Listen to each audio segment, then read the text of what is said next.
당시 이 이스라엘이 포로로 있던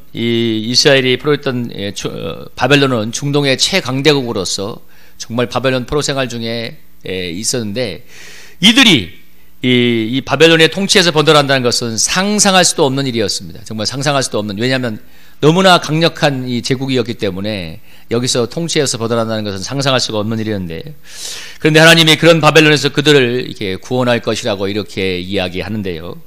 14절에 바벨론에 사람을 보내어 모든 갈대아 사람에게 자기들이 연락하던 배를 타고 도망하여 내려가게 한다는 말이 무엇이냐면, 바로 바벨론 제국이 어느 날 호련히 멸망하고 이스라엘이 포로 귀환하게 될 것을 예언한 구절인데요. 구체적으로 보면 여기서 이 갈대아 사람들이 자기들이 연락하던 배를 타고 도망한다는 게 나라가 망해서 도망치는 것을 얘기하는데, 구체적으로는 페르시아 제국을 통해서 바벨론 제국이 멸망하고, 그리고 페르시아 제국의 왕이었던 고레스 왕이 이스라엘을 포로 귀환시키는 그런 내용을 예언하고 있습니다. 당시 최강대국 바벨론의 치하에서 이스라엘이 70년간이나 무려 바벨론 포로 생활을 했는데, 여러분 70년간 포로 생활을 하면 그들의 마음이 어땠을까요?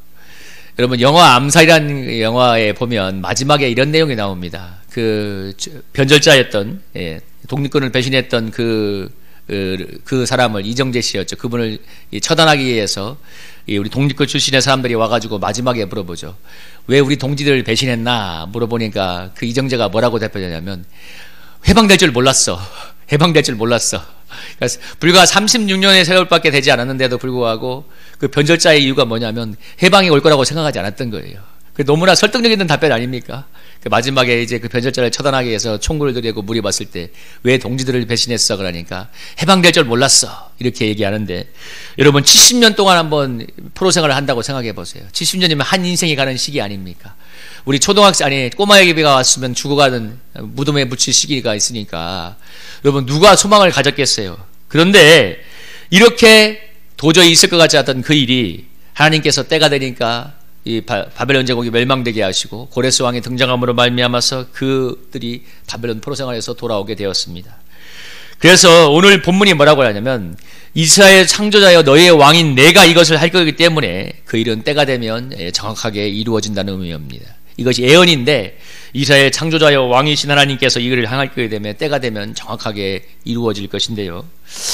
이런 내용이 있습니다. 창세기 15장 12절에서 16절에 보면 이런 내용이 있어요.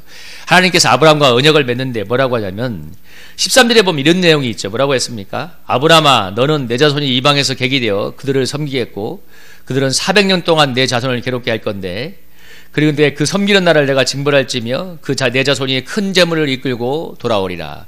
이게 무슨 얘기냐면, 이 아브라함에게 아브라함의 이 후손인 야곱일 때, 아브라함의 손자죠. 아브라함의 손자인 야곱 때에 70명이 애굽에 내려가서 나중에 이제 400년이 흐르는 시간 다음에 출애굽할 때 사람들이 400만 명이 되는데, 아니 200만 명 이상이 되는데, 이것을 예언한 것입니다. 하나님께서 아브라함에게, 그러니까 몇백 년 전에 400년 동안 그 나라에 그 애굽에 가 있을 것이고, 나올 때는 뭐라고 했어요? 징벌할 것이며, 애굽에서 10가지 장을 말하는 거예요. 그리고 내 자손이 큰 재물을 이끌고 나오리라. 그러니까 하나님께서 아브라함에게, 그러니까 아브라함 혼자밖에 없었던 이스라엘의 백성의 시조였던 아브라함이 혼자 있을 때 하나님께서 430년 뒤에 이루어질 일들을 미리 예고를 해주었습니다. 400년 뒤에 이렇게 될 것이다.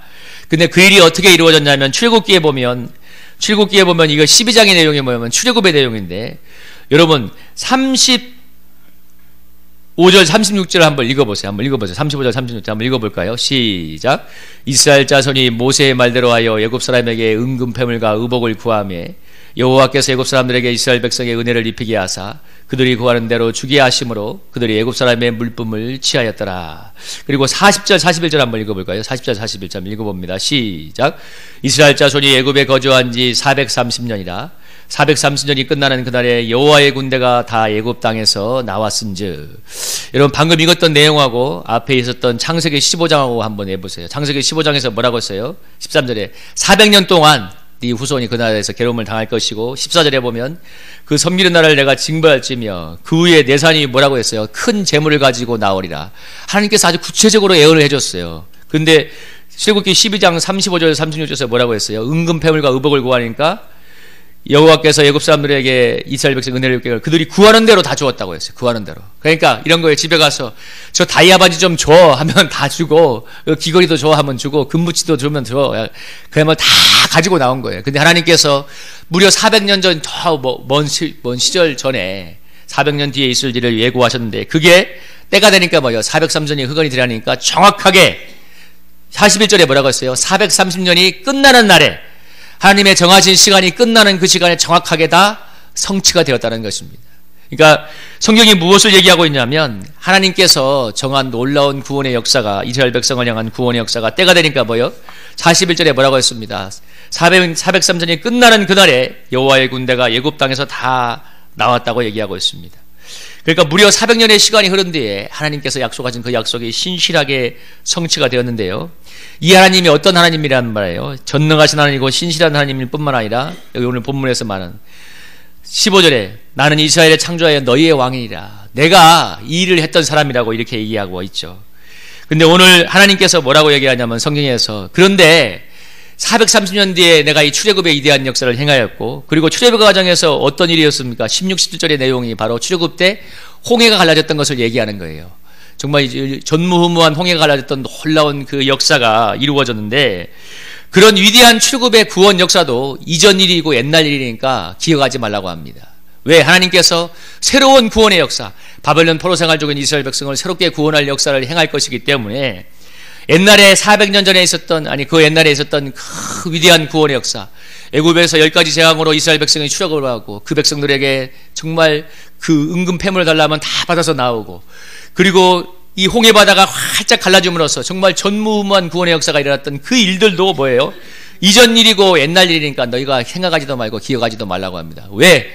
새로운 구원의 역사를 행할 것이기 때문에 내가 너희 백성에게 새로운 구원의 역사, 아까 말한 페르시아 제국을 통해서 바벨론이 멸망하게 하시고 페르시아에 초대받았던 고레스 왕이 칙령을 내려서 그들을 돌아오게 할 것이기 때문에 이런 새로운 구원의 역사가 마치 사막에 강이 생기는 것 같은, 도저히 일어날 것 같은 그런 구원의 역사가 일어날 것이니까 너희가 이 하나님을 기대하라는 것입니다. 왜?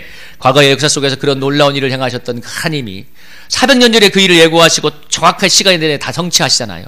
그 하나님께서 이제 내가 너희를 이해했던 이 하나님이, 그런 옛날에 그런 역사를 구원했던 하나님이 이제 내가 너희를 구원하실 것이니까 새로운 구원의 역사를 이렇게 일으킬 거라고 얘기하고 있습니다.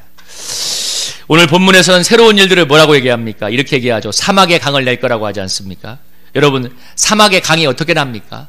바다가 갈라지는 것도 불가능한 일이지만 사막에 강이 나는 것도 불가능한 일이잖아요. 여러분, 사막에 한번 가보셨어요? 사막은 1년에 비가 한 번 올까 말까예요. 거기에 무슨 강이 생깁니까? 그런데 여러분, 아브라함에게 하신 약속을 430년 뒤에 신실하게 성취하셨던 그 전능하신 하나님이 역사하시면, 그 창조주의 왕이신 역사해 주고자 하신 하나님이 하시면 사막에 강이 생기는 역사는 얼마든지 이루어질 수 있습니다. 여러분, 아멘입니까? 여러분 생각해 보세요. 사막에 지금 1년에 비가 한 번 올까 말까 해서 강이 생기지 않아요. 그런데 하나님이 구름대를 그곳에다 1년 내내 보내가지고 1년 내내 한번 비가 내리게 하시면 여러분 강이 생기겠습니까? 바다가 생기겠죠. 거기에 하나님께 하고자 하면 되는 거예요. 우리의 미래가 어떻게 흘러갈지 아무도 모르지만 여러분, 역사의 왕이고 창조주의 왕이신 하나님께서 우리 인생을 붙잡고 있기 때문에 우리의 역사의 주관자요 창조자이신 하나님이 우리의 역사를 다 알고 있습니다. 여기 아브라함에게 분명히 예고하잖아요. 400년 뒤에 네 후손이 이렇게 애굽에서 때가리가 돌아올 것이다. 여러분, 그분이 우리의 삶을 앞을 다 계획해 놓지 않겠습니까? 우리는 모르지만 하나님께서 하나님의 선하신 뜻 가운데 우리의 인생길을 인도해 가고 있는 줄로 믿습니다. 중요한 건 여기서 핵심은 뭐냐면 우리가 이 역사의 주관자요 왕이신 하나님을 우리가 인정하고 있느냐는 것입니다. 우리가 아까 이스라엘 백성에게 그 출애굽의 역사를 했던 그 하나님께서 이스라엘 백성을 새롭게 바벨론 포로 생활에서 구원할 거라고 하면서 너희의 창조주요 왕이신 하나님을 바라보라고 얘기하는데, 그 하나님의 새 일을 행할 거라고 하는데, 중요한 건 우리가 하나님을 우리 주인의 왕이요 주인으로 인정하고 있느냐는 것입니다. 우리가 하나님을 우리 인생의 왕으로 인정할 때 우리의 평범한 일생이 놀라운 섭리로 가득 찰 수가 있습니다. 그 속에서 하나님의 놀라운 구속의 역사가 일어나고 있다는 것을 볼 수가 있습니다. 근데 바벨론 포로 생활하는 것 70년 동안 있을 때 아무런 변화가 없고 저 강대국 밑에서 언제 돌아올지도 모르는 그 현실만 생각하고 있으면 전혀 하나님의 구원의 역사가 보이지 않지만 430년 동안 있었던 그 하나님의 약속을 신실하게 성취했던 그 하나님이 역사의 주관자여 우리의 왕이시기 때문에 하나님께서 새 일을 예고하셨으면 일어날 거라고 믿는 사람은 그 지금 포로 생활처럼 아무런 평범한 일상에서도 하나님의 구원의 섭리를 읽어낼 수가 있습니다. 여러분, 오늘 우리가 하나님을 우리의 왕으로 인정할 때 하나님의 구원의 섭리가 펼쳐지게 되는데요, 우리가 하나님을 왕으로 인정한다는 것은 무엇인가? 여러분 한번 따라해 보겠습니까? 이렇게 한마디 따라해 봅시다. 삶의 중심에 하나님을 두고 하나님을 경외하는 것입니다. 다시 한번 해봅니다. 삶의 중심에 하나님을 두고 하나님을 경외하는 것입니다. 이게 뭐라고요? 하나님을 우리의 왕으로 인정한다는 것입니다. 주인으로 인정한다는 건데요, 여러분 예를 하나 들어보겠습니다. 요한복음 9장에 보면 이런 내용이 나오죠. 날 때부터 소경 맹인된 사람을 보고 사람들이 뭐라고 합니까? 제자들이 물어서, 여러분 맹인에게 뭐라고 하나요? 이 사람들이 뭐라고 했어요? 제자들이 누구의 죄 때문입니까? 고대에는 이런 사상이 있었어요. 누군가 장애가 있거나 예를 들면 문둥병처럼 아니면 중풍병자처럼 어떤 중대한 병에 걸리면 어떤 죄로 인한 인과응보로 많이 생각했습니다. 그래서 사람들이 이런 질문을 하는 거예요. 누구의 죄 때문입니까? 본인의 죄입니까? 자기의 부모 때문입니까? 근데 이 사람은 사실 날 때부터 통용된 사람이었거든요. 그러니까 물어보는 거예요.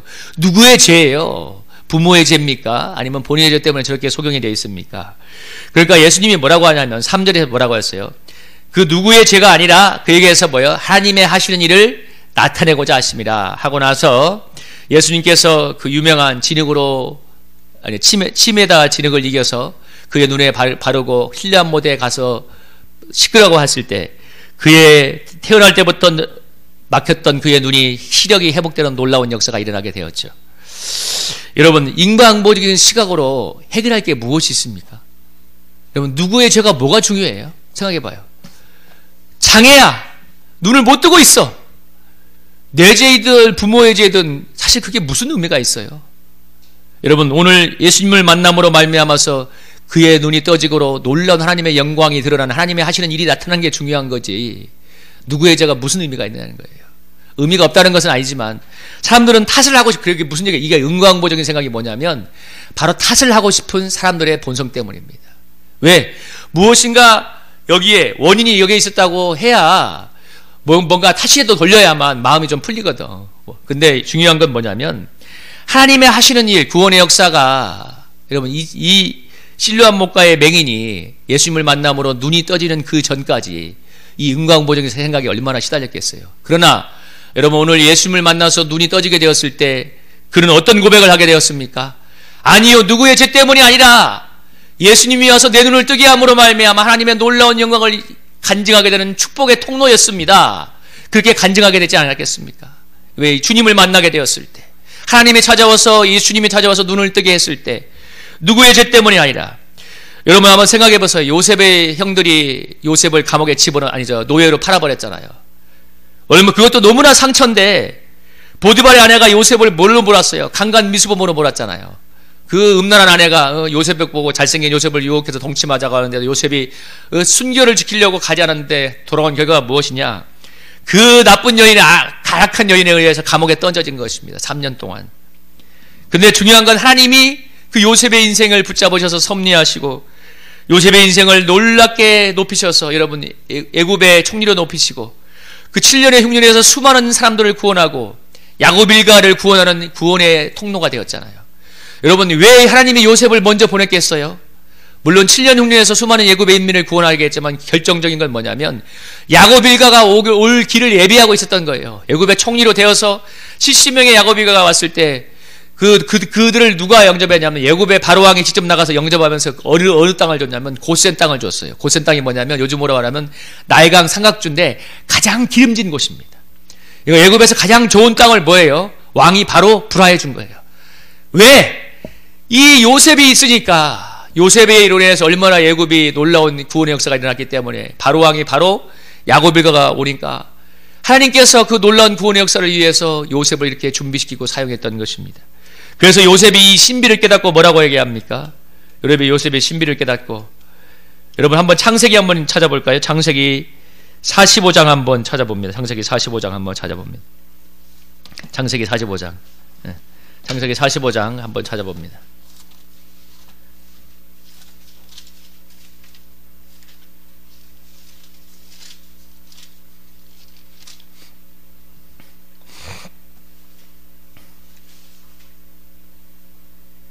45장 여러분 6절에서 8절까지 한번 읽어볼까요? 6절에서 45장 찾으셨나요? 신약 구약 성경 72페이지 45장 6절부터 8절까지 예, 우리 한번 교독해 봅니다. 우리 한번 같이 한번 읽어볼까요? 시작. 이 땅에 2년 동안 흉년이 들었으나 아직 5년은 밭갈이도 못하고 추수도 못할지라. 하나님이 큰 구원으로 당신들의 생명을 보존하고 당신들의 후손을 세상에 두시려고 나를 당신들보다 먼저 보내셨나니 그런즉 나를 이리로 보낸 이는 당신들이 아니요 하나님이시라. 하나님이 나를 바로에게 아버지로 삼으시고 온 집의 주로 삼으시며 애굽 온 땅의 통치자로 삼으셨나이다. 아멘. 여러분 뭐라고 합니까? 하나님이 큰 구원으로 당신들의 생명을 보존하고 당신의 후손을 세상에 두시려고 뭐예요? 나를 먼저 보내셨으니까 나를 보낸 사람이 누구라고 합니까? 당신들이 아니고 누구? 나를 노예로 팔아놓은 게 당신들이 아니고 바로 하나님이라고 얘기하고 있습니다. 여러분 하나님이라고 얘기하고 있는 거예요. 하나님이라고. 그렇기 때문에 그의 인생에 아름다운 하나님의 섭리가 일어나는 거죠. 나를 힘들게 한 아버지가 저를 구원했던 가장 큰 공신이었던 것처럼 저를 구원했던 공신이었어요. 나를 너무 힘들게 했지만 우리 어머니가 육신으로 너무 수고했기 때문에 우리 가정이 풍지박산이 안 되었다면 우리 아버지의 그런 문제로 인해서 너무나 힘이 들었는데 그게 구원의 통로가 되었습니다. 여러분 날 때부터 속임된 거지는 그 자체로는 저주받은 인생입니다. 주위의 사람들이 누구의 죄 때문에 저런 저주받은 인생인지 의문을 품게 만듭니다. 그러나 예수님을 만나서 그의 눈이 떠짐으로 인해서 그의 시각장애는 하나님의 영광을 나타내는 섭리가 되었습니다. 오늘 우리의 삶에 수많은 문제가 있고 여러분 그런데 그게 문제 자체로 끝이 난다면 그것은 여러분 슬픔이고 고통이 될 것입니다. 근데 그 문제와 고통이 누구 때문이 아니고 무엇 때문이 아니고 하나님의 계획 안에 있음을 믿음으로 인정하게 될 때 그 문제와 고통은 하나님의 섭리로 바뀌게 됩니다. 왜냐하면 하나님이 온 땅의 창조주요 당신의 모든 세계를 이 세계를 만든 하나님의 주권자이기 때문에 그렇습니다. 여러분 마태복음 10장 29절 31절에 뭐라고 하냐 한번 10장 29절 뭐라고 30절 한번 읽어볼까요? 한번 읽어봅니다. 시작. 참새 2마리가 한 낫사려원에 팔리지 않느냐. 그러나 너희 아버지께서 허락하지 아니하시면 그 하나도 땅에 떨어지지 아니하리라. 너희에게는 머리털까지 다 세신 바 되었나니. 여러분 뭐라고 합니까? 참새 한 마리도 하나님이 허락하지 않으면 땅에 떨어지지 않는다고 말합니다. 하나님의 절대적인 주권이 있어야만 이 일이 일어난다는 거예요. 여러분 오늘 자연계와 영계 우리 모든 인간세계까지 하나님의 절대적인 주권이 다스리고 있는데 여러분 예를 하나 들어봅시다. 지구가 하루에 24시간 하루에 자전을 합니다. 그런데 1년에 365일 공전을 합니다. 그렇기 때문에 뭐가 생겨요? 그렇기 때문에 사계절의 변화가 있고 낮과 밤이 바뀌게 되죠. 그런데 사계절의 변화가 있는 이유가 뭐냐면 자전축이 23.5도가 기울어져 있기 때문입니다. 그런데 자전축이 0도가 되어 있으면 그러니까 지구가 이렇게 자전축이 이렇게 돌아가는 축이 이렇게 된 게 아니라 0도가 되어 있으면 똑바로 서 있으면 어떤 현상이 벌어지냐면 지구의 모든 기후가 북극은 영원히 추운 겨울이고 적도는 영원히 불타는 여름이고 이렇게 사계절의 변화가 없는 거예요. 우리나라는 어떻게 되겠어요? 뭐 늘 봄처럼 그러겠죠. 여기 아마 35도에 맞는 기온이 영원히 계속되는데 중요한 건 그렇게 되면 뭐냐면 지구상의 어느 땅도 다 황폐가 된답니다. 사계절의 변화가 없으면. 어떤 것도 경작할 수 없는 황폐가 된다. 그래서 이 사계절의 변화가 있어야만 이 낮과 밤이 있을 뿐만 아니라 사계절의 변화가 있어야 되면 우주의 삼라만상이 자라가고 죽고 소멸하는 것이 통해서 땅이 생명을 내고 먹고 살 수가 있는 거예요. 하나님께서 23.5도를 만들어 놓은 이유가 있는 것입니다. 여러분 예를 들면 태풍이 한번 불어오는 거 여러분 인간적으로 태풍이 오면 싫잖아요. 그러나 태풍이 한번 불어서 바다가 뒤집어져야만 여러분 적조도 사라지고 이 죽어 저 깊은 속에 있던 바다가 뒤집어지기 때문에 거기에 공기가 들어가서 생명이 살아나는 거거든요. 바다를 살리는 게 뭐예요? 특별히 연안 바다를 살리는 게 태풍입니다. 태풍이 와야 적조가 사라지고 바다가 뒤집어져요. 여러분 하나님께서 다 허락하는 이유가 있어요. 여러분 몸의 몸살도 그거잖아요. 몸의 몸살이나 감기도 우리 몸에 있는 나쁜 것을 한번 심한 병이나 몸살 통해서 뽑아내는 시간이라고 하잖아요. 그게 있어야 때때로 이것이 사라져 간다는 것입니다. 여러분 우리의 몸에 여러분 우리가 자고 있는 동안에 심장이 우리가 의지를 들여야 뛴다면 우리가 어떻게 살겠습니까? 잘 때 그래 심장아 뛰어라. 예수 이름으로 명하노니 심장아 뛰어라. 이라고 전다면 여러분 우리가 어떻게 살겠어요? 근데 가만히 있어도 뭐예요? 심장은 펑펑펑 뛰고 때가 되면 여러분 아침이 되면 뭡니까? 하나님이 우리를 눈을 뜨게 하시죠. 여러분 하나님께서 자연계만 우리 신체만 이렇게 만들어 놨습니까? 하나님의 손 아래에서 모든 것이 다 운행되고 있고 다스림 하에 있습니다. 그러므로 우리 인생에 어찌 능하신 하나님의 손 아래에 있지 않겠습니까? 그래서 우리 인생의 중심에 하나님을 모시고 있는 것이 그렇게 중요한 것입니다.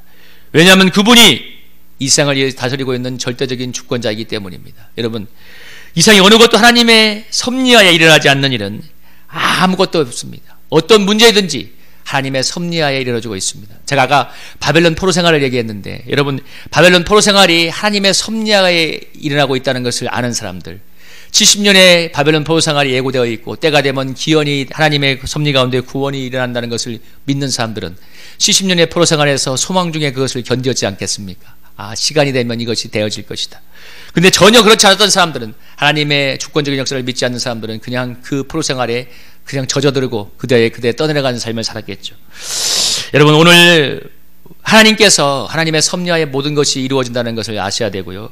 인간이 선악과를 먹고 죄를 지었는데, 여러분, 인간의 범죄에 대한 심판의 고통 속에서 우리를 구원하는 것은 예수 그리스도를 보낸 하나님의 사랑입니다. 무슨 얘기냐면, 놀라운 하나님의 사랑이 심판을 이기고 구원의 길을 열어준 것처럼, 여러분, 바벨론 포로 생활이 왜 일어났어요? 이스라엘 백성의 죄 때문에 일어났죠. 그러나 그 이스라엘 백성을 다시 구원하는 것은 하나님의 놀라운 긍휼과 자비와 은혜가 그들을 구원하는 것입니다. 마찬가지로 우리의 삶이, 여러분, 좌절과 어둠 외에 있을지라도 우리를 구원하는 것은 하나님의 놀라운 구원의 역사입니다. 근데 중요한 건 내가 이것을, 이 하나님의 섭리를 지금 현재적으로 믿고 있느냐는 것입니다. 그래야 새 일이 일어날 수 있는 거예요. 새 일이 일어난 준비가 되는 것입니다. 우리의 평범한 일상이 다람쥐 쳇방귀에 돌아가는 것이 아니라, 매너리즘이 아니라 새로운 역동의 구원의 현장으로 바뀌려면, 정말 새 일이 일어나는 역사의 현장이 되려면 우리의 그 모든 삶의 순간의 중심에, 여러분, 하나님을, 창조주의 왕이신 하나님을 모셔야 됩니다. 그분을 인정하고 경외해야 됩니다. 여러분, 제가 얼마 전에 어떤 일이 있었냐면, 여기 저쪽에 포인세티아 빨간 꽃이 2개 있죠. 화분이 저게 2개가 있는데, 저 2개를 우리 송파음악학원 박빈희 사님이 헌물해 주셨는데, 그 양재시장에서 꽃을 들고 와서 이제 갖고 오는데, 오니까 그런 걱정이 되는 거예요. 저거 너무 무거운데 저 2개를 올고 올라가려면 너무 힘들겠다. 근데 순간 어떤 것이 떠올라냐면, 식당에 카트가 있어요. 식당에 나중에 봐보시면 얘기할게요. 빨간 카트가 있는데, 그게 원래 이제 주일날 우리 집에서 뭐 이렇게 식재료 같은 거 좀 무거워서 끌고 오려고 샀던 것이었습니다. 근데 이제 그동안 바빠서 뭐 차로 하거나 손으로 하기 때문에 안 쓰고 한 몇 주간 그곳에 놨었는데, 몇 주 동안 그곳에 교회 식당에 놨던 게 떠오른 거예요. 그래서 그 카트가 상당히 튼튼하거든요. 그걸 꺼내서 저쪽에 편의점에 있는 거기에서 저 2개를, 저 화분을 꺼내놓고 거기다 실어가지고, 저 박병일 사님 뒤에서 잡고 엘리베이터 타고 여기까지 본당에 딱 오니까 제가 거의 힘들지 않고 오게 되었습니다. 근데 제가 운반을 해오면서 어떤 생각이 들었냐면, 너무 하나님의 섭리가 감사한 생각이 들었습니다. 왜 섭리가 감사한 생각이 들었냐면, 그 카트를 보통 쓴 그 주에 바로 그날 집으로 갖다 두거든요. 그래서 아마 몇 주 동안 안 썼으면 집에 있었든지 아니면 집에 처박아 놨을 건데, 근데 사실은 귀찮아서 그냥 거기다 놔둬서 집에 갖다 놔야지 하는데, 몇 주 동안 갖다 놨는데, 저는 몇 주 동안 집에 안 갔던 그 일이, 이 하나님께서 몇 주 뒤에 저 화분이 올 것을 아시고 저기다 실어나르라고 하는 하나님의 섬세한 배려로 느껴져서 너무나 감사가 되었습니다. 근데 여러분, 이렇게 반문할 사람도 있을 거예요. 그거 우연 아니야? 아마 그렇게 반문할 사람도 있어요. 그냥 우연의 일치 아닌가? 맞아요. 여러분, 우연의 일치라고 하면 우연의 일치예요. 그러나 여러분, 하나님께서, 여러분, 거기에다 그 우연의 일치 같은 사건에 하나님의 섭리를 둔다면, 하나님께서 편하게 이것을 갖고 오라고 몇 주 전부터 집에 가지 않고 그곳에 머물도록 배려해 주신 하나님의 섬세한 배려로 느껴진 하나님의 은혜의 역사로 탈각범하게 될 줄로 믿습니다. 여러분, 한번 생각해 보십시오. 우연이라고 하면 우연입니다. 그러나 거기에 그 너무나 작은 그 사건에 하나님의 섭리를 대입해서 넣는다면, 저는 너무나 살아계신 하나님, 왜? 우리 인생의 모든 것이 하나님의 섭리가 있다고 우리가 고백하잖아요. 참만 해도 하나님의 뜻이 아니면 떨어지지 않는데, 여러분, 그 작은 사건 속에 하나님의 섭리가 있지 않았겠습니까? 그것을 믿는다면, 여러분, 그것이 우연의 일치라고 하면 우연의 일치로 끝나는 것이지만, 아무런 의미 없는 사건이지만, 그러나 그 작은 사건에 하나님의 섭리를 담으면 그 작은 사건이 하나님의 섬세한 사랑의 섭리로 느껴지는 은총의 현장으로 바뀌는 것입니다. 여러분, 그래서 모든 사건 속에 하나님을 중심을 두는 것이 그렇게 중요한 것입니다. 여러분, 생각의 중심에, 모든 순간과 사고의 중심에, 사건의 중심에 하나님을 집어넣는 것이 그렇게 중요한 거예요. 그래야 뭐예요? 우리 인생의 이 평범한 일생에 새로운 하나님의 구원의 역사가 일어날 준비가 되는 것입니다. 여러분, 어제와 똑같은 일, 아니면 인생의 수많은 문제들 속에 여러분 하나님의 이 섬세한 주권을 집어넣으시기 바랍니다. 그리고 그 하나님을 경외하고 인정하시기 바랍니다. 그때 우리의 너무나 평범한 일상 같은, 아니면 수많은 문제들 속에 하나님의 놀라운 구원의 섭리를 읽게 될 것입니다. 그때 그 하나님의 섭리를 붙들고 기도할 때 뭐예요? 하나님의 주권과 섭리를 붙들고 기도해야 여러분 구원의 역사가 일어나지 않겠습니까? 여러분, 참 중요한 거예요. 어떤 기도를 하느냐. 하나님, 힘이 들어요. 이 문제 때문에 너무 괴로워요. 없애주세요 하는 것보다, 하나님, 이 속에 하나님의 이러이러한 계획이, 하나님의 계획이 무엇이 있습니까? 하나님의 계획이 이렇다면 주님, 이 계획이 이루어지게 해주십시오 할 때 첫째는 성령님이 그 기도를 돕기 때문에 기도가 파워 있어집니다. 왜? 합력하여 손을 이룰도록 말할 수 없이 탄식하는 그 기도를 타고 가게, 성령의 기도를 타고 가기 때문에 기도가 파워풀해지고, 여러분, 어둠의 권세를 뚫고 나가게 되고 하나님의 뜻을 이루게 될 줄로 믿습니다. 여러분, 그런 은혜가, 그러려면 뭐가 돼야 돼요? 우리의 생각부터, 우리의 이 모든 존재의 중심에 뭐예요? 하나님을 경외하고 하나님을 왕으로 모시고 하나님의 섭리를 인정하는 이 생각으로 충만해야 그런 기도가 나오는 거죠. 그래서 하나님을 내 삶의 중심으로 둔다는 것은 정말 하나님이 그 모든 문제 속에 왕으로 역사하고 계시고 그분을 경외하고 인정하는 것을 말합니다. 하나님을 우리 인생의 왕으로 경외할 때 우리의 모든 혼돈한 문제 속에 질서가 생기고 문제 해결이 임하게 되는데요. 왜냐하면 여러분, 이것을 꼭 기억하세요. 모든 문제는, 한번 따라해보세요. 시작. 모든 문제는 하나님과의 관계를 바르게 하기 위해서 하나님이 허락하신 것입니다. 뭐라고요? 모든 문제는 하나님과의 관계를 바르게 하기 위해서 뭐예요? 하나님께서 허락하신 것입니다. 오늘 이 시간 이후로는 절대로 우연히 있는 일은 없습니다. 저 화분이 저는 분명히 그 일이 되었다고 말해줄 수 있습니다. 제가 언젠가 어떤 일이 있었냐면, 여러분, 제가 이 간증을 다시 한번 하게 되네요. 여기 제가 이 지붕에 여기에다가 이 뭐 장비를, 여기에 있는 이 영상 장비를 하기 위해서 선을 끌어다 쓴 적이 있었는데, 그때 뭐 우리가 별 돈도 없으니까 사실 인건비 쓰기가 그랬잖아요. 제가 직접 작업을 했는데, 여러분, 이 천장에 텍스를 몇 개 뚫고 선을 연결하는, 선을 이 위에 연결해서 집어넣는 작업을 했는데, 여러분, 제가 그 작업을 할 생각을 왜 하게 됐냐면, 제가 20년 전에 선교단체에서 섬길 때 제가 우연하게 우리 선교단체 지하, 부산에 있던 그 지하에 이런 텍스가 있었는데 그걸 뜯고 전선을 집어넣는 걸 제가 봤습니다. 20년 전에 봤어요. 근데 제가 천정을 보니까 그때 그 사건이 생각이 났습니다. 그러면서 저는 소름 끼치는 하나님의 섭리를 느꼈습니다. 아, 하나님께서 내가 20년 뒤에 이곳에 와서 이 작업을 할 것을 아시고 이걸 보게 했단 말인가. 그러니까 20년 전에 내가 우연하게 봤던 천정의 텍스를 뜯는 그 사건은 아무 의미 없는 게 아니라 제가 이 교회에 와서 이 교회를 섬기는 하나님의 섭리의 준비였던 것입니다. 요셉을 하나님께서 7년 전에 미리 보냈던 것처럼. 여러분, 제가 또 어떤 일이 있었냐면, 저 사무실에 에어컨을 다는 일이 있었는데, 에어컨 다시는 분이 이렇게 저 속고보드에다가 집어넣는 이 피스가 따로 있거든요. 또 특수한 피스가 있어요. 일반적인 피스가 아니에요. 근데 속고보드에 집어넣은 피스를 제가 유심히 보고 있으니까, 아, 이거 필요할 때 쓰시라고 하면서 하나를 주고 갔습니다. 근데 그 다음날 어떤 일이 있었냐면, 이 외벽에다가 뭐다가 속고보드에다가 무엇인가 다는 일이 생겼어요. 달아야 되는 일이 생겼어요. 근데 저는 그걸 달면서 하루 뒤에, 24시간 뒤에 그 일이 생기는 걸 보면서, 야, 하나님이 저 기사를 통해서 나한테 이걸 하나 주고 가게 했단 말인가. 여러분, 우연의 일치라면 다 우연의 일치입니다. 그렇게 사세요. 그러나 여러분, 저는 그의 운의 일치가 아니라 그곳에 하나님의 놀라운 섭리를 집어넣어서 그 모든 우리의 인생의 사건이 하나님의 놀라운 구속의 연장, 세일을 향하신 하나님의 기적으로 탈바꿈 하는 역사가 있기를 주님의 이름으로 축복합니다. 우연의 일치면 우연의 일치예요. 누구의 죄입니까? 다 죄예요. 그런데 하나님의 하시는 일을 나타내고자 하십니다. 제가 뭐라고 했습니까? 우리의 모든 문제는 하나님과의 관계를 바르게 위해서 하나님께서 허락하신다고 했습니다. 죄의 본질이 뭡니까? 죄의 본질이, 죄는 도덕적인 게 아니라 죄의 본질은 뭐냐면 창조주 하나님을 왕으로 인정하지 않는 거예요. 선악과를 따먹은 게 무엇입니까? 왜 문제가 됩니까? 하나님의 금령을 어긴 것이, 네가 이 선악과를 먹는 애는 정령 죽을 거라고 했는데, 선악과를 볼 때마다 하나님의 살아계심, 하나님의 왕되심을 인정하라는 얘기였는데, 선악과를 먹는 순간 뭐예요? 하나님을 왕되심을 거부하고 내가 인생의 중심이 된 것 아닙니까? 그러니까 하나님을 왕의 자리에서 몰아내고 내가 왕이 된 게 뭐예요? 그게 바로 죄의 본질인데, 그래서 모든 사건은 하나님께서 우리와의 관계를 바르게 하기 위해서, 다시 말하면 뭐예요? 창조주 하나님이 우리 인생의 왕이 되시고, 창조 하나님 왕이 되시고, 창조 하나님 왕이 되시고, 우리가 그 인생의 하나님의 주권적인 통치를 받아야 되는 하나님의 백성인 것을, 하나님 나라의 백성인 것을 알도록 하기 위해서, 바른 관계를 만들도록 하기 위해서 하나님께서 간섭하시고 다루시는 것입니다. 여러분, 하나님을 왕으로 인정하고 마음으로 경외할 때, 여러분, 메마른 삶, 고난이 많은 삶, 문제가 많은 우리의 삶에 광야의 길이 생기고 사막의 강이 생기는 것 같은 놀라운 구원의 역사가 일어나게 될 줄로 믿습니다. 왜냐하면 하나님이 왕으로 우리를 구원하시기 때문입니다. 여러분, 생각해 봐요. 내가 왕에 대해서 내가 문제를 다 끌고 가고 있으면 하나님의 구원의 역사를 볼 수가 너무 힘들어요.